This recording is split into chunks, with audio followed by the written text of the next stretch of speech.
बच्चों आज हम शुरू करने जा रहे हैं चैप्टर 13 ऑफ 7th क्लास। तो बच्चों chapter name is motion and time. तो इसमें हम मोशन के बारे में ऑलरेडी पढ़ चुके हैं and how it is related to time as well. तो यह भी हमने देख लिया कि speed as well as time में क्या रिलेशन है। Speed is equal to distance upon time. तो हमने non uniform and uniform motion के बारे में पढ़ लिया है। हमने पीरियोडिक मोशन के बारे में पढ़ा कि उसे हम पीरियोडिक मोशन में एक बोब होती है जो मीन पोजीशन से जब उसको पुश किया जाता है तो अपनी मीन पोजीशन से एक टर्न लेकर फिर से उसी पोजीशन पर आ जाती है। तो इसे हम इस तरह के मोशन को ऑसिलेटरी मोशन कहते हैं जो एक पीरियड के बाद वही डिस्टेंस दोबारा कवर करता है। तो आज हम शुरू करने जा रहे हैं बच्चों फ्रॉम द एक्टिविटी 13.2 ऑलरेडी हो गई थी। आज हम शुरू करने जा रहे हैं unit of time and speed से। तो बच्चों let's start with time and speed. The basic unit of time is a second. जैसे हम ऑलरेडी पढ़ चुके हैं टाइम की जो यूनिट है smallest unit that is second. Time also measure in minutes hours. तो ये कन्वर्जन आपको आती भी होंगी, मैथ्स में आप कन्वर्जन भी करते होंगे। तो what would be the basic unit of speed. Speed की क्या यूनिट है, तो since speed is equal to distance upon time तो स्पीड की क्या यूनिट हुई, मीटर पर सेकेंड। तो आप समझे speed is equal to distance upon time. तो डिस्टेंस को हम मीटर में कैलकुलेट करते हैं, टाइम को सेकंड में। तो अब आप देख सकते हैं तो कैसे स्पीड की यूनिट क्या बनी, मीटर पर सेकंड। तो जब भी आप स्पीड को कैलकुलेट करते हैं तो जो उसके पीछे की यूनिट होगी वो होगी मीटर पर सेकंड, जो कि स्मॉलेस्ट यूनिट है। उसको मीटर पर मिनट या फिर किलोमीटर पर आवर में भी डिनोट कर सकते हैं। You must remember that the symbol of all units are written in singular. और यह भी हमने ध्यान दिया था कि कभी भी किलोमीटर्स नहीं लिखते, किलोमीटर लिखते हैं, सेंटीमीटर्स नहीं लिखते, सेंटीमीटर ही लिखते हैं। तो हमने Boojho is wondering how many seconds there are in a day and how many hours in a year. तो यह बच्चों आप कैलकुलेट करके देखें, आपको कन्वर्जन आती हैं तो ये आप इसको श्योर कैलकुलेट कर सकते हैं। Can you help him. तो there is an interesting story about the discovery that the time period of a given pendulum is constant. तो इसके पीछे एक डिस्कवरी छिपी हुई है बच्चों। तो एक अगर हम बात करें टाइम पीरियड के, पेंडुलम के टाइम पीरियड की, तो यह एक स्टोरी पर आधारित है। You might have heard the name of famous scientist Galileo Galilei. तो यह एक फेमस साइंटिस्ट हैं जिनके बारे में आप आगे आने वाली क्लासेस में भी पढ़ेंगे, जो गैलीलियो गैलीली थे। It is said that once Galileo was sitting in a church. वह एक दिन चर्च में बैठे थे। He notice that lamp suspended from the ceiling with a chain was moving slowly from one side to another. तो आपने देखा होगा जो चर्च में घड़ियाँ होती हैं उसके नीचे एक पेंडुलम होता है और इस पेंडुलम पर एक तरह से आप लैंप की तरह यह काम करती हैं। इस पे लैंप मतलब ये लाइट देता है। तो ये पेंडुलम कभी यहाँ जा रहा था तो फिर से यहाँ आ रहा था।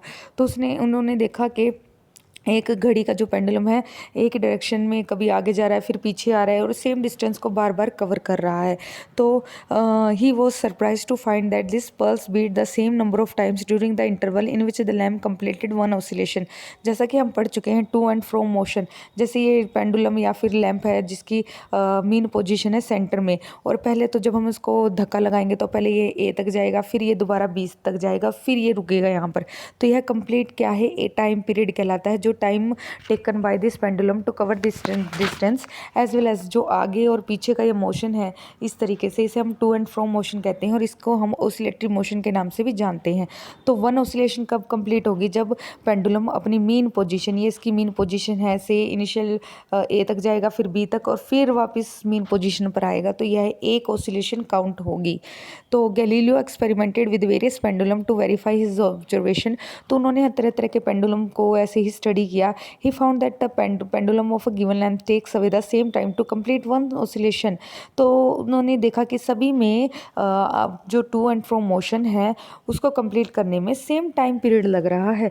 This observation led to the development of pendulum clocks. इस तरह से हम जो आज क्लॉक्स देखते हैं जिसके नीचे पेंडुलम लगा होता है, इससे हमें पता लगता है कि सभी क्लॉक्स में पेंडुलम का जो टाइम पीरियड लेने का मतलब टाइम लेता है टू एंड फ्रो मोशन वो इक्वल है। Winding clock and wrist watches were refinement of the pendulum clock.